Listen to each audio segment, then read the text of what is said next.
This podcast is intended for a mature audience. Listener discretion is advised.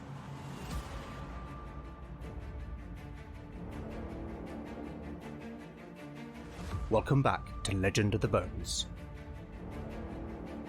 Following in the footsteps of giants, Legend of the Bones is a chimera. A mix of old-school tabletop RPG and dark fantasy storytelling.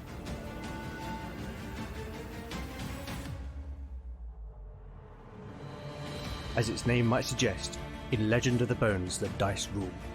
There'll be no rerolls, no fudging the dice, no metacurrency. The roll of the bones will determine the character's destiny, and no one will be spared their fate.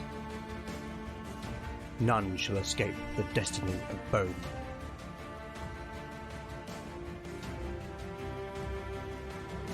Last time on Legend of the Bones. Having apprehended Kelnoth, the party brought the priest before the Reeve, Braddock, who sent him to the dungeon. Valen had reservations that Kelnoth would not be punished, but Braddock reassured him that one way or another the priest would face justice.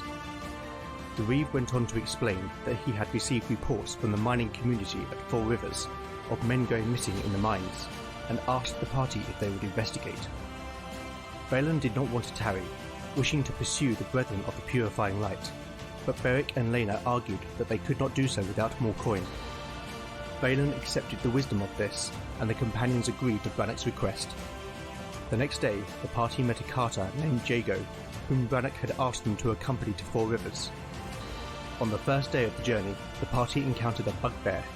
After a brief battle, the party were victorious. During the second day, the wagon fell into a pothole on the road. Having pushed it free, the companions are about to face possibly their most deadly enemies yet.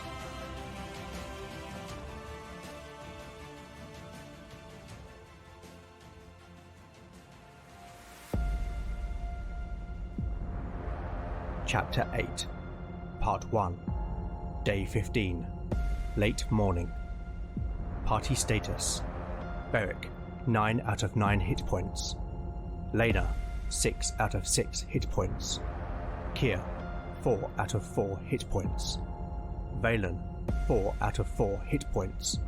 Spells available. Valen has memorized Push. The canopy of the two great elms stretching over the road completely blocked the light, casting a heavy, dark shadow over the companions as they walked back towards the wagon. Ahead of them, Jago had brought the wagon to a halt, and the carter was bent over checking the wheel now it was free of the pothole. Valen and Lena walked ahead, the pair deep in conversation, whilst Beric and Kier walked a few paces behind. Beric was wary of the gloom. They were vulnerable, and he could feel his heart beginning to pump in his chest. He scanned the tree line on either side of the road, his eyes darting about in search of any possible threat. His hand involuntarily moved to the hilt of his sword. Kier, noticing Beric's vigilance, drew an arrow from his quiver before knocking it to his bow. Ahead of them, the horses began to whinny and snort, and the pair both stamped their feet in agitation. Perhaps it was the gloom, and a desire to see the open sky, but whatever it was, something was unsettling them. The hairs on the back of Beric's neck suddenly prickled, and the big man had an urge to look up. He instinctively lifted his head and saw two black and bloated forms descending upon them from above. Look out! Entering combat. The party had been attacked by a pair of giant spiders. There are a few different types of giant spiders listed in the basic expert rules, and I have opted for the weakest variety, a crab spider. Having said that, crab spiders are still 2 hit dice creatures with an armor class of 12. As well as getting a +1 to attack and dealing 1 to 8 points of damage with their bite, any successful hit requires the target to make a +2 save versus death or die from the poison in 1d4 rounds. In that respect, this was the worst possible encounter on my random table. Let's roll the spider's hit points. The first spider, 6. The second spider, 9. I am going to rule that the spiders will not be surprised. In addition, crab spiders use stealth to ambush their prey, meaning that the party will be surprised on a roll of 4 or less on a d6. Let's see whether the spiders get a free attack. A 5. No, the party have been on their guard and they are not surprised. Round 1. Initiative. The spiders. A 6. The party. A 4. That is not good. I will randomly roll to see who the spiders attack. The first spider. Jago. Jago is a first level rogue. I rolled his hit points off Mike and got a 4. I also rolled his stats, which resulted in an impressive dexterity of 16, which confers a +2 to his armor class. With its attack bonus, that means the spider will need an 11 or more to hit. A 6. As the spider drops, Jago rolls to the side at the last moment. The second spider will attack Valen. This is bad. Valen has the worst armor class of the party, and first level magic users are particularly vulnerable. The spider will need just a 9 or more to hit. A 10. The spider lands on the mage, who is knocked to the ground, before sinking its fangs into Valen's neck. These two next rolls will determine whether Valen lives or dies. First of all, a damage roll on a d8. A 3. Okay, so Valen needs to make a +2 save versus death. He needs an 11 or more. I really don't want to make this roll, but this is what it's all about. Real choices, real consequences, and real risk. The whole experience is meaningless without it. Okay, here goes. Come on, Valen. I rolled a 12. I honestly thought that was it for Valen, but somehow the dice have spared him, at least for now, but he has just 1 hit point remaining. Valen will attempt to cast Push. Here is his casting roll. An 11. Somehow he manages to mutter the incantation despite the wound on his neck. The spider is thrown back 5 yards. Kier knocks an arrow and shoots at the spider on Valen. With his bonus and the short range, he needs a 10 or more. A 16 for 2 points of damage. Kier's arrow thumps into one of the spider's legs. It hisses as Lena runs up and swings her warhammer. Lena needs a 12 or more. Nat 20! That will be maximum damage plus an additional roll. A 4. That makes 10 points of damage. Lena's blow completely crushes the spider's cephalothorax and it falls in a crumpled heap. That roll could not have come at a better time. I cannot believe the number of nat 20s that Lena has rolled. That's 3 in 5 combats. Like Beric, Lena is turning out to be a fierce fighter. Jago draws his dagger and lunges at the spider that attacked him. He needs a 12 or more. A 16 for 2 points of damage. Beric moves to assist Jago. He needs a 10 or more.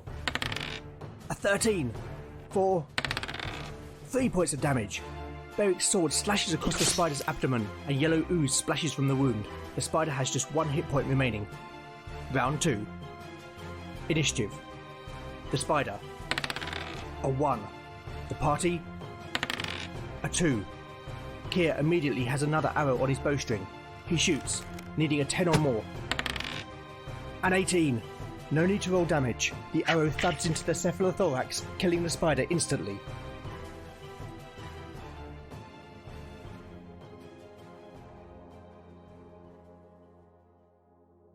Chapter 8. Part 2. Day 15. Afternoon. Party status. Beric, 9 out of 9 hit points. Lena, 6 out of 6 hit points. Kier, 4 out of 4 hit points. Valen, 1 out of 4 hit points. Spells available. There are no spells available. Valen's vision blurred until all he could see was a kaleidoscope of colour and light. His body convulsed and shook involuntarily as a death-like coldness encompassed his entire body. He could feel the spider's venom coursing through his veins as he fought desperately to resist the toxin. Fear and panic threatened to overcome him. It enveloped him like a shroud, choking him, suffocating him, until he thought he could bear it no longer. The light grew brighter and brighter still, until it flared, blinding him in the process. Was this death? He thought. The light subsided. Sunlight dappled lazily through the leaves of the small orchard in which Valen stood. A blackbird sang amongst the branches, which were laden with ripe red apples. The air was salty, and in the distance he could hear the faint crashing of waves on rocks. He recognised this place. Beyond the wicker fence marking the orchard's boundary, a path led to the tower. Valen sensed his master behind him. He did not turn, fearing that Amos's visage would be one of undeath. The mage felt his master place a hand on his shoulder. He could feel the heat of Amos's hand through his woolen jerkin. It was reassuring. "Now then," Amos said. His voice was just as Valen remembered. "Focus on the emotion," his master instructed. Valen focused inward. He felt his grief. It was still raw, a deep and seemingly unending sadness. Something else also. Anger, hatred, and a desire for vengeance. Not justice. No, justice would not suffice. He wanted retribution. Now, move from feeling it to seeing it. Visualize it in your mind's eye. Give it substance. Give it form. And when the time comes, push it out. An image began to form in Valen's mind, that of a small sphere of glowing red light, building within his chest, absorbing his emotions as tiny particles, feeding it, nourishing it. The sphere grew further still, as light began to permeate his flesh and bone. It was hot, and soon Valen could feel the light prickling at his skin. Amos now moved in front of him, and walked over to one of the trees. The old man reached up and picked a large ripe apple from one of the branches. He turned to face Valen. "Now speak the words," Amos instructed. Valen reached into his mind. He knew not how, but the unfamiliar words formed in his thoughts. He held out his arms in front of him, hands pressed together. He spoke the incantation and threw his arms wide, and as he did so, the light within him was forced out through his skin, forming a translucent barrier around his entire body. Valen looked at his master. The old man was smiling broadly. "Very good, Valen. Very good." Amos suddenly threw the apple. It should have struck Valen straight on the nose. The mage flinched, anticipating the impact, but instead the apple bounced harmlessly off the barrier onto the grass. Valen looked at Amos, who was still smiling. "Amos, But before Valen could finish his sentence, the light flared once more, and the orchard, and everything else, faded into white.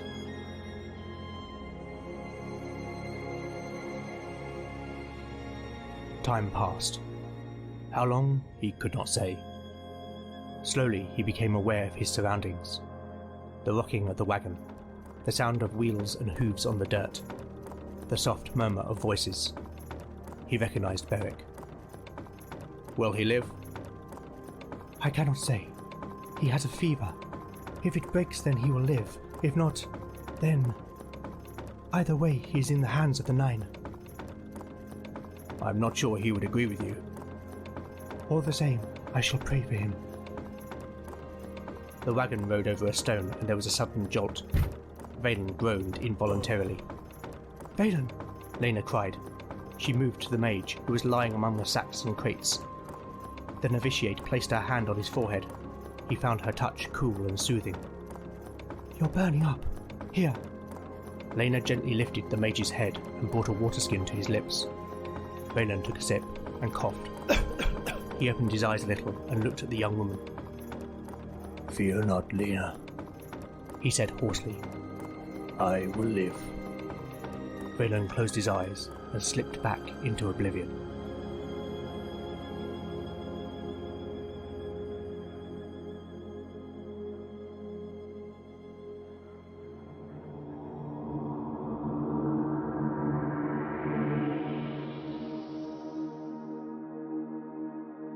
Behind the screen.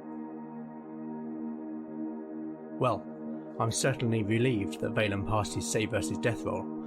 I think that from a probability perspective, that is the closest I have come to losing a character. The basic expert rules offer nothing more than if a character passes the roll, then they are not affected by the poison. From a purely game perspective, this makes sense, but narratively, I just don't think this is realistic. Even if someone did survive a deadly venom, surely it would make them very ill, suffering all manner of unpleasant effects for several days. Therefore, to reflect this, I am going to rule that whilst Valen will recover hit points in the normal way, he will spend 1d4 days from the point of being poisoned lying in the wagon, drifting in and out of a feverish delirium. Here is the roll. A 2. Okay, so all being well, Valen will have recovered from the effects of the venom by the final day of the party's journey. So let's see what happens for the remaining 2 days of the journey to Four Rivers. Day 16. Overnight, the others share the watches whilst Valen is lost in a fitful sleep. However, the mage does recover 1 hit point. From day 16, the party heads southwest from the crossroads, leaving the Heartwood behind as the road cuts its way across the Tainmoor. Weather. A 9. Temperate but wet weather returns. Once again the companions huddle in their cloaks, but on the exposed moor there is little escape from the rain. Beric constructs a makeshift shelter for Valen using the waxed canvas, which saves the mage from the worst of the wet weather. Stumble upon. 10. Nothing. Wandering encounter. A 5. No encounter. Day 17. As with the night before, the others share the watches whilst Valen rests. Once again the mage's sleep is restless, but he still recovers 1 hit point. Weather roll.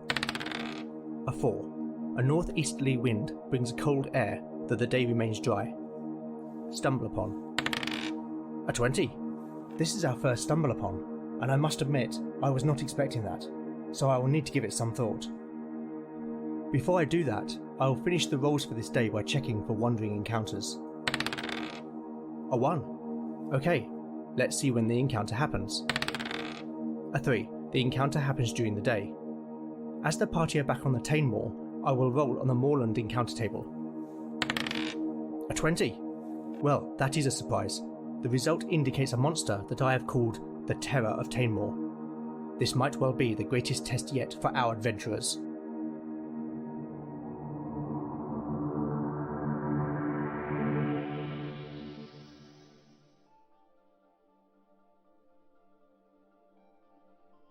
Chapter 8, Part 3. Day 17. Morning. Party status. Beric, 9 out of 9 hit points. Lena, 6 out of 6 hit points. Kier, 4 out of 4 hit points. Valen, 3 out of 4 hit points. Spells available. Valen has memorized Push.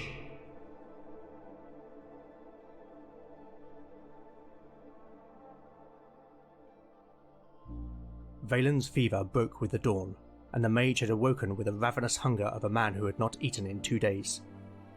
For the most part, Lena had stayed close in vigil over the mage, praying for Naya to spare him from the realm of death. The novitiate had mopped his brow and moistened his lips with water, and only when she could no longer stave off sleep did Beric and Kier take on these duties. Beric prepared a fire upon which Valen boiled some water, and into which he put some nettle leaves which he had collected a few days earlier.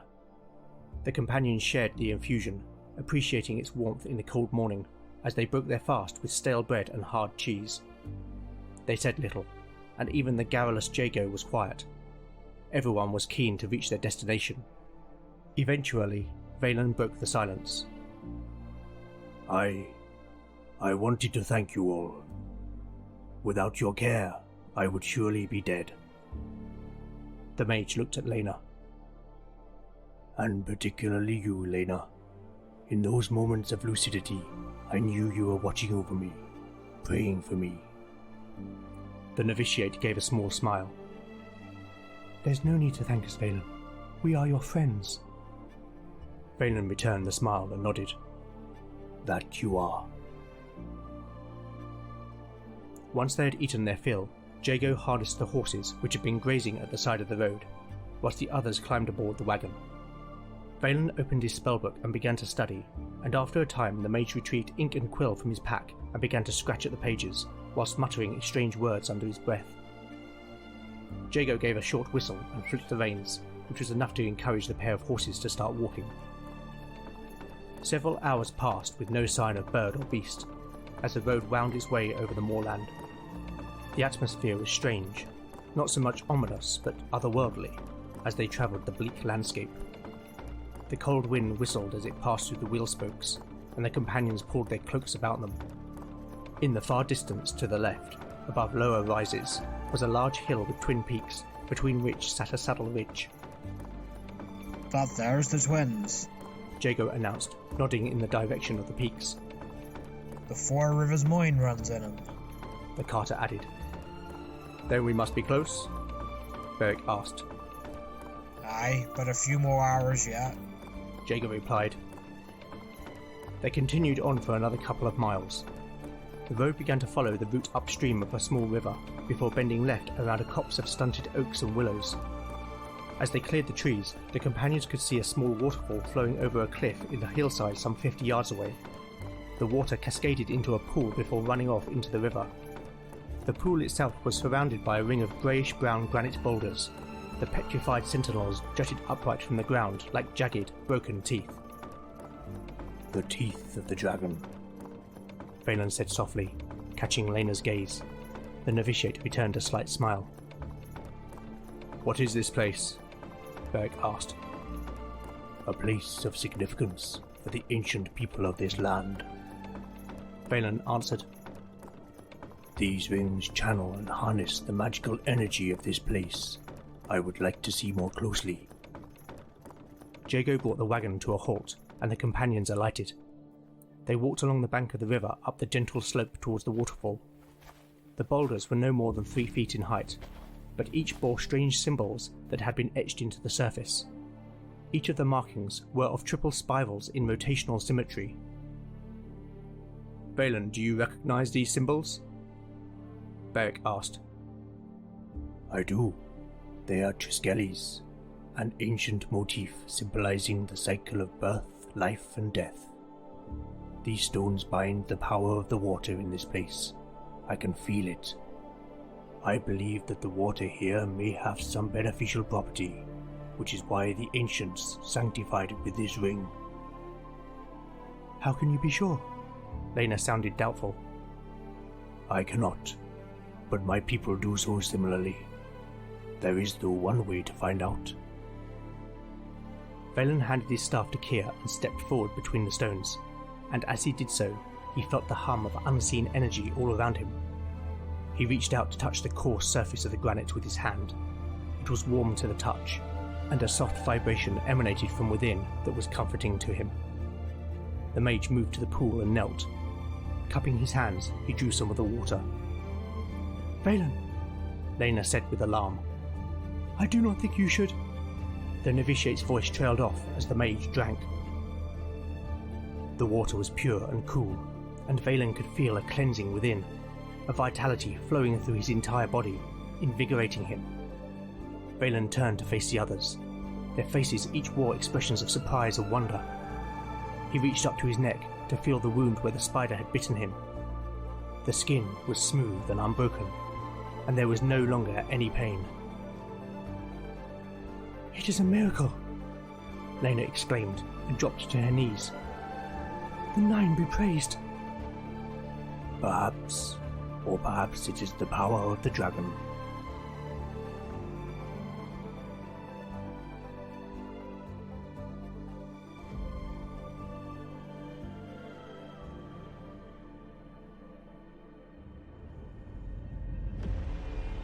Without warning, a cry of abject fear broke the enchantment of the moment. The companions turned towards the direction of the road. A strange black fog had formed in the valley floor, obscuring the wagon. Suddenly, Jago emerged from the fog, running up the slope towards the companions, a look of pure terror on the man's face. A moment later, the source of his terror came hurtling out of the fog. The creature took the form of a huge black hound. The beast was at least 8 feet long from nose to tail, its crimson eyes glowing unnaturally. The companions drew their weapons, but it was too late. In his panic, Jago stumbled as his foot hit a dip in the ground. The hound seized its chance and launched itself at its prey. Jago screamed as the hound's claws hooked into his back and dragged him down to the ground and began to maul him. Entering combat. When I added the entry on my Wandering Encounter table called The Terror of Tamemore, I did not have any specific ideas about what that might be. The inspiration came from various legends originating in the moorlands of southwest England, a place that holds special significance for me, and which has been the inspiration for the whole of the Tamemore. In the end, I decided the terror would be based on a legend from Dartmoor, which itself inspired Sir Arthur Conan Doyle's famous Sherlock Holmes story, The Hound of the Baskervilles. The companions have encountered a hellhound. The basic expert rules describe this enemy as a monstrous, cunning and very intelligent hound the size of a small pony. They can be 3 to 7 hit dice creatures, so I have opted for 4. They have a d6 damage bite attack, but each round there is a 2 in 6 chance that it will instead use its breath attack, automatically inflicting 4d6 points of damage on a specified target. Okay, let's roll the Hellhound's hit points. 16. The Hellhound is not going to be surprised, but let's see whether the party are. A 4. The party are not surprised. Round 1. Initiative. The Hellhound. A 4. The party. A 5. The Hellhound is focused on Jago, giving the party the edge on reacting. Valen endeavours to cast Push in an attempt to free Jago from the Hellhound's claws. Valen needs to make a successful intelligence check, requiring a 15 or less. Here is the roll. A 13. Valen holds out his hand. An invisible force bursts from his fingers. The Hellhound is thrown back 4 yards. Let's see whether the creature is knocked prone. A 3 or less on a d6 will mean it is. A 3. The beast tumbles as it is thrown back. It will not be able to attack this round as it picks itself up. Meanwhile, Keir knocks an arrow and shoots. The Hellhound has an armor class of 15, but Keir's dexterity bonus means that he needs a 14 or more. A 10. Keir cannot hit the moving target as the Hellhound is thrown back. His arrow whistles harmlessly past. Beric and Lena charge forward. Lena needs a 15 to hit. A 16 for 6 points of damage. The novitiate's warhammer smashes into the Hellhound's hindquarters. Beric swings his sword. With his strength bonus, he needs a 13 or more. A 16 for 7 points of damage. Plus his strength bonus, that's 9 points of damage. Beric's sword slices the beast across the shoulder. The Hellhound has just 1 hit point remaining. Round 2. Initiative. The Hellhound. A 6. The party. A 2. I am going to make a morale check for the Hellhound. It has a morale of 9. Here is the roll on 2d6. An 8. The Hellhound will continue to fight. I am going to make a high-low roll on a d6 to determine who the Hellhound will attack. On a 1 to 3, Beric. On a 4 to 6, Lena. A 2. The Hellhound will attack Beric. Now to roll on a d6 to see whether the Hellhound uses its breath attack. A 1 or a 2 means it will. A 3. The creature snaps forward with its jaws. The Hellhound gets a +4 to its attack roll. That means it needs an 11 or more to hit the fighter. A 16 for 4 points of damage. The Hellhound sinks its teeth into Beric's thigh. The big man cries out in pain. Now the party attacks. Keir knocks another arrow and shoots. But with a 5, the rogue's arrow thuds harmlessly into the ground. Lena swings her warhammer. But with a 7, the novitiate misjudges the blow as the Hellhound bites Beric. Beric needs to roll a 13 or more. A 13! No need to roll damage. Beric brings the hilt of his sword down on the Hellhound's head. There is a crunching sound as the creature's skull is smashed. It makes a whining sound for a moment before falling limply to the floor.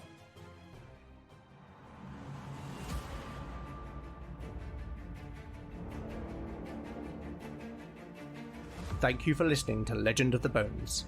If you like what you've heard, then please consider giving it a 5-star review in your podcatcher of choice. Every review helps the show reach new listeners. I would like to thank this episode's voice talent. Returning as Jago, Robin Sampson. Thank you, Robin. Your voice once again has really added to the show. You can help by liking or retweeting new episode announcements. You can contact me on Twitter at LegendBones, Instagram at LegendOfTheBones, email at legendofthebones@gmail.com, or go to legendofthebones.blogspot.com for show notes, character profiles, maps and more. Join me next time to find out what awaits our adventurers as the bones decide their fate. None shall escape the destiny of bone.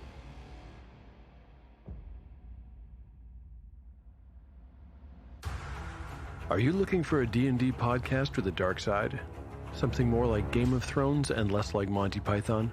Tale of the Manticore is part dark fantasy audio drama, part solo D&D RPG. There's no plot armor here. The dice make all the important decisions.